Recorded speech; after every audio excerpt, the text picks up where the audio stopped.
Ano siya, matulin talaga siya na ibon eh. Wala pang derby pooling pa lang. Halos lahat nga ng ano eh, pinantaya namin galing din sa kanya eh. Second overall sa Wigo Edition. NMAX winner din pala siya. Training pa lang, hindi kami masyadong nagagamot eh.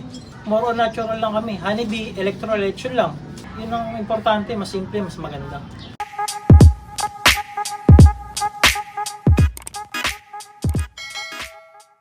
Good morning mga kalapit. Ako nga po pala si Morris Lenares, aka Mario and Morris Lo. Pigeon Puncher ng Valenzuela City. Yun, siyempre bago natin simulan tong video to. Yan sir, maraming salamat sa pag-unlock na makapag-lock dito sa'yo. Yun sir, pwedeng may pasyal mo kami sa lock mo. Sige, tara. Tayo. Yun, tara, samahan nyo kami. Let's go. Welcome po kayo sa aming loop. Ito mga kalapatid, ang astig ng loop nila oh. Ayan, silipin natin sa loob.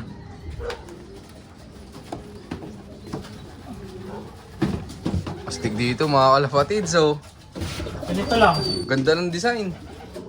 Di ilaw po oh. Bali, ano. Ito yung ano. Hiwalayan. Lalaki, babae. Kasi pag naglilipad ako, ano eh. Kakin din, hiwalay. Silibas Okay. Ito mga kalapatid, so silipin natin loob. Bali, pang ano na to sir? Ayan, mga stock lang yan. Bali, gagamitin ko ngayong summer. Ah, ilalaro mo ng ano, summer. Summer ko. Wala kasi akong panlaban ngayong shot. Ito. Hensa na. Wala pala laman. Pakin yan. Kaya walang laman. Sa kabila, ganun din. Okay. At dito ano naman to? Yan, pag halimbawa, south, ganun. Okay. Ganda ng design ng loop niya mga kalapatids. Tsaka sakto yung ano nung hangin sa loob. Oh, dito yung landing board. Okay. Tapos ano, bali dito na lang. Pagdating sa hallway, pagpasok, pinaghiwalay ko na lang yung lalaki at babae. Ini-stick nyo na lang ano. Okay, in-stick ko na lang. Tapos pagka-ranging, sama sila sa labas. Kahit magparisan sila sa labas, sama-sama lang sila. Pagdating sa loob, maghiwalay yung lalaki at babae. Ito naman po yung mga breeder ko. Ito mga kalapatids. Sakto, kakasalang ko lang, kakabreed ko lang. Ilan pairing ang sinalang mo ngayon? Bali, 15 pairs lahat to eh. South lang, mga pang south. Ito mga kalapatids. So.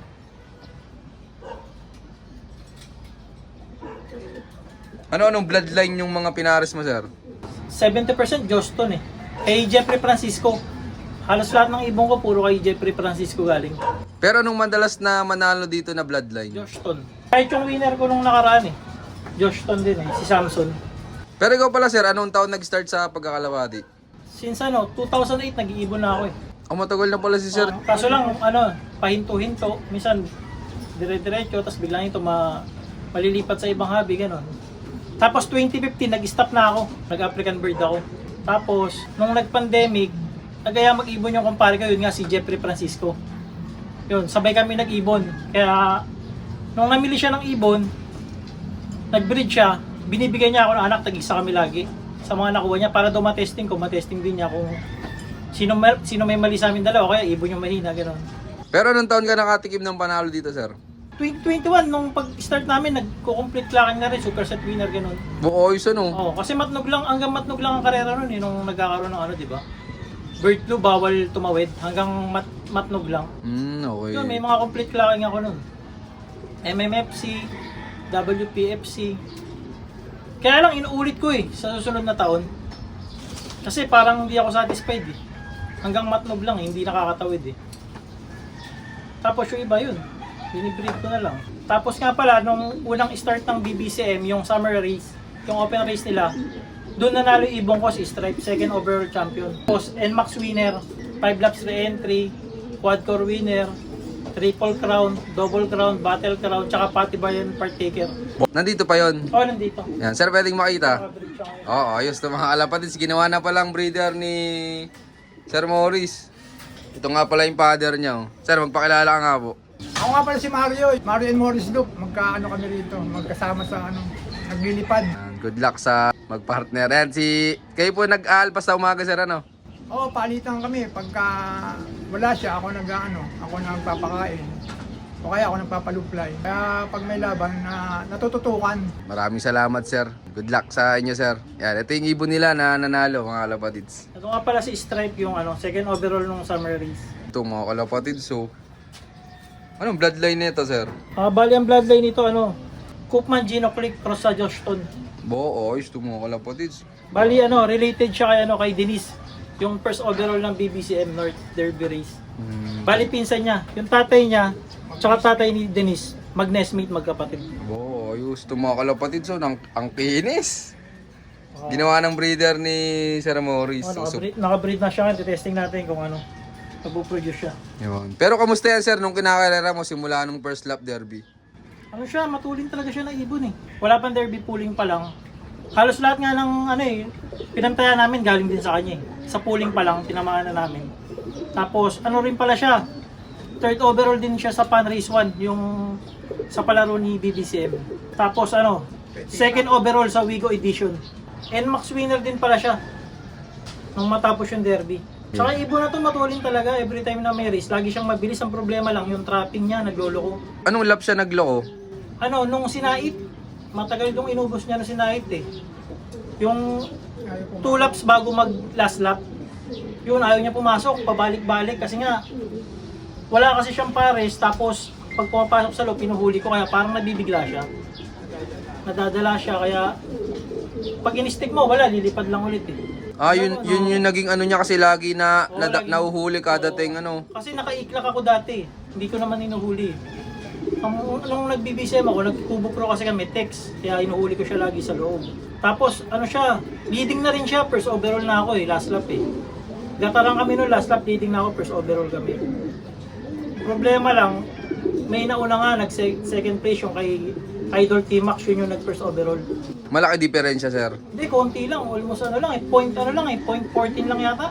Parang minuto lang. Sayang ano kung di nagpasaway yan ano. Oo, sayang nga, sa Wigo, tsaka yung ano, sa first overall, malaki pa naman yung first overall. Pero congrats pa rin kay sir. Ito yung ibon mga kalapatid. So, hindi nyo pala binigyan ng kapares yan. Pag naglilipad kasi ako, ano eh, si Libas eh. Iwalay yung babae at lalaki. Minsan kasi nagloloko sa kain, pagka yung magkakasama sila.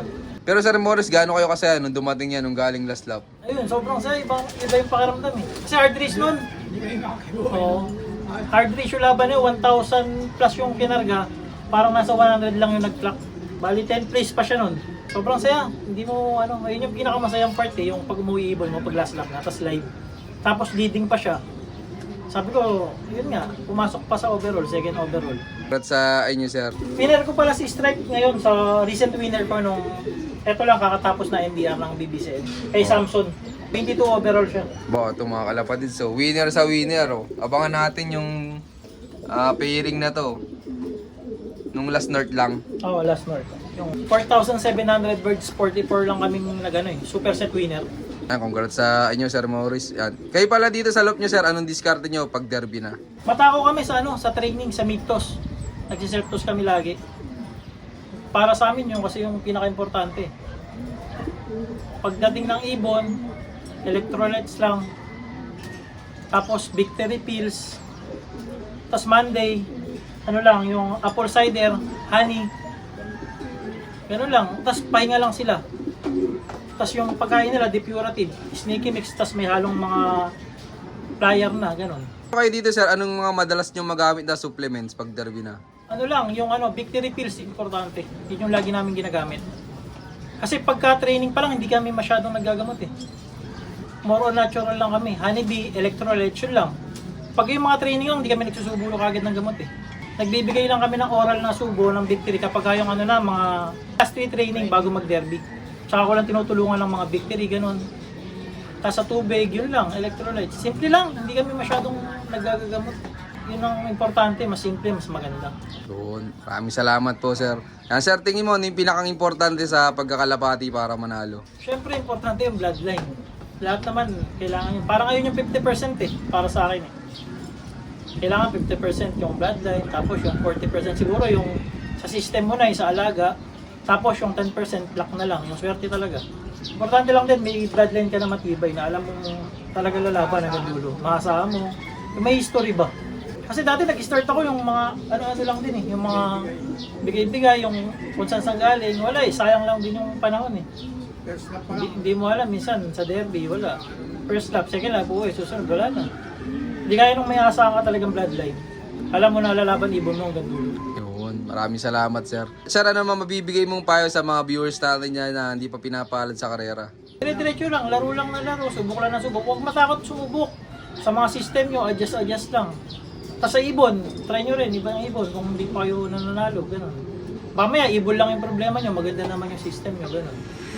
Minsan naman yung ibon nyo maayos na, pero yung system nyo kulang, hindi maayos.